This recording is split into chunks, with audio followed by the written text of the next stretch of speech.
ദിവസം രാവിലെ എഴുന്നേൽക്കുമ്പോഴും ഇന്ന് ബ്രേക്ക്ഫാസ്റ്റിന് എന്തുണ്ടാക്കണം, ലഞ്ചിന് എന്തുണ്ടാക്കണം എന്നുള്ളതാണ് എൻ്റെ ഏറ്റവും വലിയ കൺഫ്യൂഷൻ. അങ്ങനെ കൺഫ്യൂഷൻ എല്ലാം ഒടുവിൽ ഇന്ന് രാവിലെ ദോശയും ഉരുളക്കിഴങ്ങ് കറിയും കൂടിയാണ് ഉണ്ടാക്കിയത് കേട്ടോ. ഇന്ന് ചോറായി വന്നപ്പോൾ 3-3:30 മണിയായി. ചോറും പരിപ്പ് കറിയും കുറച്ച് ദിവസം മുന്നേ ഉണ്ടാക്കി വെച്ചിരുന്ന ചമ്മന്തിപ്പൊടിയും ചാള വറുത്തതും കൂട്ടിയൊക്കെയാണ് ചോറ് കഴിച്ചത് കേട്ടോ. പിന്നെ ഇവിടുത്തെ പപ്പടം ഇല്ലേ, നമ്മുടെ നാട്ടിലെ പപ്പടം കണക്ക് പൊള്ളി വരത്തില്ല. അതുകൊണ്ട് തന്നെ ഞാനിതിനെ എണ്ണയിലിട്ട് പൊള്ളി വരാൻ വേണ്ടി നിർബന്ധിക്കാറുമില്ല. ഞാനിത് ഗ്യാസിൽ വെച്ചിട്ട് ചെറുതായിട്ടൊന്ന് ചുട്ടെടുക്കും കേട്ടോ. ആ ഒരു കരിഞ്ഞ ടേസ്റ്റ് ആ പപ്പടത്തിനുണ്ടായിരിക്കും, എന്നാലും അതെനിക്ക് ഇഷ്ടമാണ് കേട്ടോ. അതുകൊണ്ട് ഞാൻ അങ്ങനെയാണ് ഉണ്ടാക്കിയെടുക്കാറ്.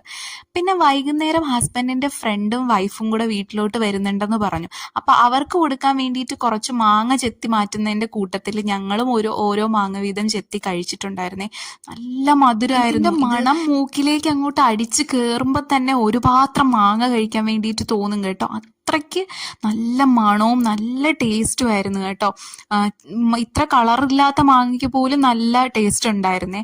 അങ്ങനെ അതെല്ലാം കഴിച്ചുകൊണ്ടിരുന്നപ്പോഴാണ് പുറത്ത് ഭയങ്കര ശബ്ദം. നോക്കുമ്പോൾ ഉണ്ട് 2 കൊരങ്ങച്ചന്മാര് അവിടുത്തെ മരത്തിൽ കയറി ഇരിക്കുവാണ്. നമ്മുടെ നാട്ടിൽ കാക്കയും പൂച്ചയൊക്കെ വരുന്ന കണക്കാണ് ഇവർ സ്ഥിരം വീട്ടിലോട്ട് വരുന്നത്. അങ്ങനെ വൈകുന്നേരം ആയപ്പോൾ ഫ്രണ്ടും വൈഫും കൂടെ വന്നു കേട്ടോ. അപ്പോൾ ദേ നോക്കി അവര് വന്നപ്പോൾ അവള് ഞങ്ങൾക്ക് കഴിക്കാൻ വേണ്ടിയിട്ട് വാഴയ്ക്കപ്പവും എന്താ പറയാ പഴംപൊരി, നമ്മുടെ നാട്ടിൽ വാഴയ്ക്കപ്പം എന്ന് പറയും കേട്ടോ, അതും പിന്നെ മുട്ട ബിരിയാണിയൊക്കെ കൂടെ കൊണ്ടുവന്നു. അടിപൊളി ടേസ്റ്റ് ആയിരുന്നു കേട്ടോ. കുറേ നാൾക്ക് ശേഷമാണ് ഇത്രയും അടിപൊളി ബിരിയാണി കഴിക്കുന്നത്. അങ്ങനെ ഇതെല്ലാം കഴിച്ച് വയറ് പൊട്ടാറായി രാത്രിയായപ്പോൾ ഒരു മിൻറ്റ് കട്ടനും കൂടെ കുടിച്ചിട്ടാണ് കിടന്നത് കേട്ടോ.